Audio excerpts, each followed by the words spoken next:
constantly around us. And it's affecting all of us, me, you, because we are all targeted demographics in the eyes of markets when it comes to their products being on the shelves and them trying to get you to buy what they're trying to sell. I myself am part of the problem, but I'm also, just like you, a part of the solution. And this issue has concerned me, and is why I have researched it. And if we continue consuming at the rate that we are right now, we are going to be left with nothing in the future but with junk and with no sentimental value at all. In my speech, I'm going to talk about three factors. First, the problem of consumerism. Second, the causes of consumerism, and third, the solutions on consumerism. So what if you're wondering, so what if you own 4 pairs of shoes, every iPod, iPhone generation that's ever came out, or every Call of Duty game? Well, I'll end the suspense and start with my first message. On globalissues.org, on March 6, 2011, by Anoop Shah, he showed how the percentage of classes, their consumption, 1.5% of consumption all around the world was done by the low class. 76.6% was done by the middle class, and 21.9% was done by the upper class. It's clear to see that the middle class are the ones that tend to have more of a spending problem than the upper or lower class. Okay, so now that the spending problem is obvious, I'm going to talk about 2 problems that to me are very important, and that is the economic problem of consumerism, and second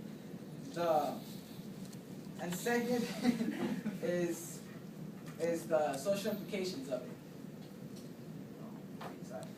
So the problems of economics. The economic problem of consumerism is that with markets are very greedy in the profits. They try to produce as much products as they can, and then they try to sell it to us. And the thing about that is that they switch it to foreign countries. They make their products in foreign countries, and you can see this if you look at the clothes you're wearing or the things you buy, your backpacks. They all say, most of them say made in China, some say made in Korea, and rarely they say made in America. The thing is about that with greed, it makes the workers in China, this is Apple's sweatshop and make Foxconn, and this right here, these lines right here are anti-suicide nets because on dailymail.co.uk, May 1st, 2011, it was stated that 16 suicides were made, and after that they put the anti-suicide nets. The thing is that with markets being greedy, it creates them to put the workers for more and more hours of working, and it's very hard on the workers.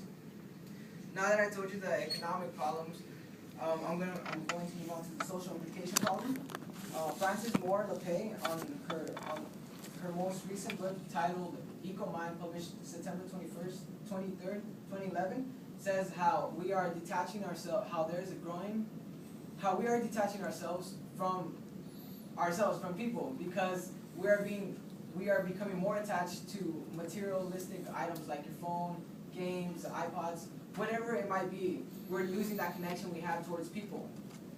And I put up this picture to show you how she says that it's clear to see right now if you're talking to your friends or something, you guys can all be on your phones. This guy could be on Twitter, Facebook, MySpace, whatever, and you guys aren't communicating. Instead, you're looking at the phones, and you're not getting that sense of need.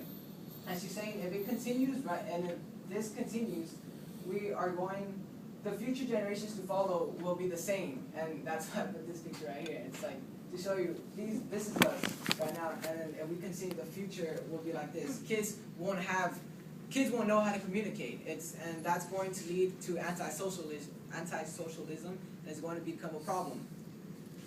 So now that I told you about the problems of consumerism, I'm going to move on to the causes of them.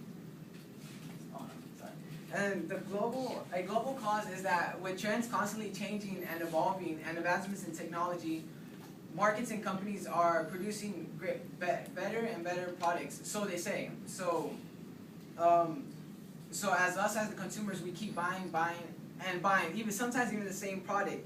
And on Guardian.co.uk, September 24, 2012, written by Dominic Rush, he stated that 5 million iPhone 5s were sold in just 3 days. 3 days, people.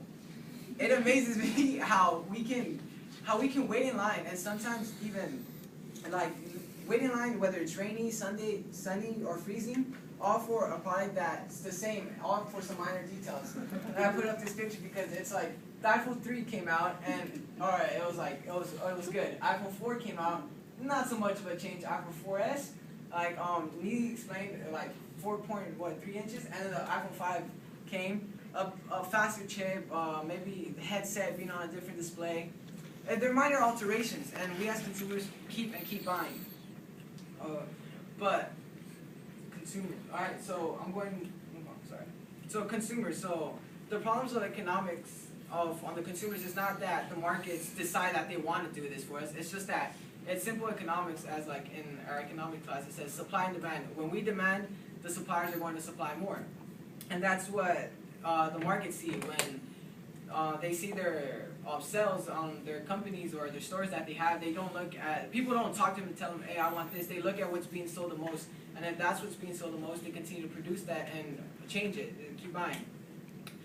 That's the economic problem of the markets. And then the social implication problem of that is on holding a master's degree in psychology. Sabri Roy wrote an article on ezinearticles.com on November 10, 2008 on the social effects of people. How he wrote that who we hang out with have an impact on what we buy because of the social effects. We can buy things such as, oh, I want the boots because my friend has the boots. It makes us feel as we need it to be socially accepted around people. So now that I told you the causes of consumerism, let me move on to the solutions. So one is taking action. Taking initiative does not require a big change. It can be as small and gradual steps and simple.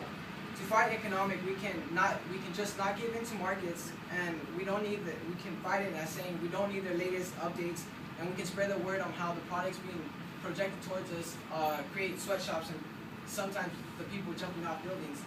Second, on the social implications, we can say to ourselves, if I do it, will it really make me feel better about myself, who I hang out with, or do I need it?